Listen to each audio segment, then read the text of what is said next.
syempre kinabukasan nga yan, pagising ko ay talaga namang nakakalungkot at nakaka-mix emotions. Syempre babalik na tayo ng Maynila, babalik na tayo ng trabaho. Syempre for the miss ang mama at for the miss ang buhay dito sa probinsya. Hayaan mo balang araw babalik tayo dyan. Diyan ulit tayo titira sa ating pinagmulan. Uy!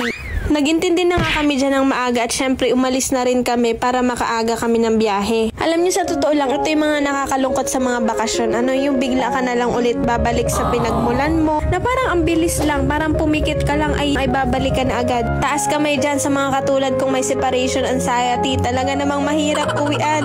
Uy. Pero laban lang, itong pag-alis natin ng bahay, ito'y para sa pangarap natin, yes. At syempre after 2 hours nga yan, ay nandito na kami sa Calapan Pier at nakasakay na rin kami ng barko. Dito pala ulit kami sumakay sa sinakyan namin nila ate at nila kuya. Medyo kalma-kalma ang dagat dito sa umpisa laang. Pero kapag nasa kalagitnaan ka na, ay wari ko ikaw ay nalulula na. Syempre ang pangmalakas ang pagkain sa barko, cup noodles tayo. At syempre kalmado na nga dito sa parting gitna at kahit papaano naman ay maganda-ganda yung area.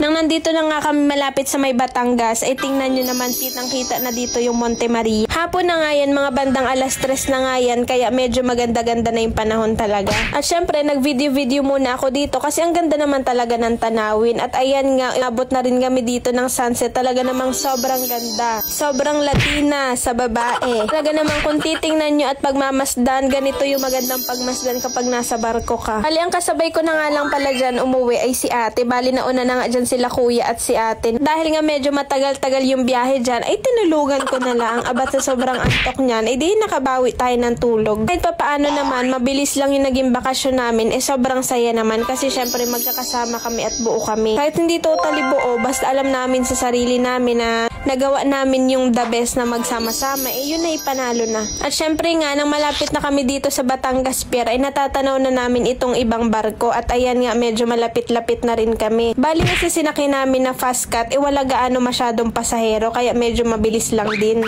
Maganda nga yung panahon dito sa Batangas Pier, papuntang Maynila, pero dito pala talaga sa Mindoro, hindi kaayayang panahon talaga naman. Syempre nang iniikot na nga ang barko, syempre mga nakatayo na ang tao, syempre excited Uy, hindi ganun. Nakakatuwa nga dyan kasi bihira ko lang matanawan dyan yung malaking barko ng Tugo na papuntang Cebu at sa wakas naman ay nandito lang ulit sa Batangas Pier. Ako lang ba o katulad nyo rin ako na kapag may mga ganitong bagay tapos mafe-feel mo na parang babalik ka sa reality, naks naman reality. Syempre nakakalungkot din naman kahit papaano kasi magkakalayo kayo ng bahay ng iyong mga kapatid, mga ganyan. Tapos syempre, ikaw lang sa bahay, babalik ka sa work, basta yung, alam mo na, babalik ka sa stress, mga ganong bagay.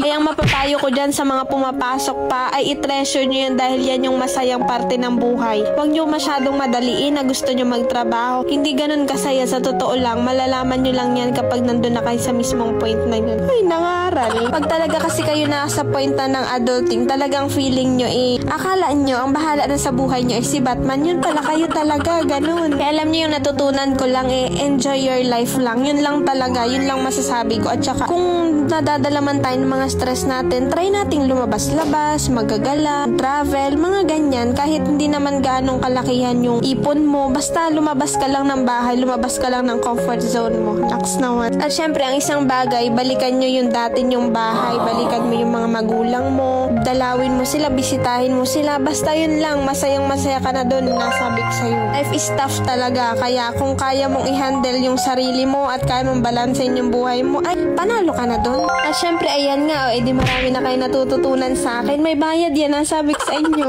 Uy, hindi na nga ako nakapag-video niyan at pag-video ko na lang, nandito na pala ako sa bahay. Tama. At syempre, ayan ang ating mga bulinggit, nag-iintay sa atin. At syempre, isa yan sa mga nakakatanggal ng stress sa buhay natin, ang mga chikiting. Tingnan mo naman, clingy yarn. Hindi naman miss na miss talaga naman, siguro nang. At ayun lang, o siya paano, ako'y tutulog na niyan at anong oras na rin niya. Maraming salamat sa panonood. Sana ay may napulot ulit kayong aral at maging inspirasyon sa inyo to. Naks naman, kala mo naman talaga Sana nag-enjoy kayo sa susunod ulit.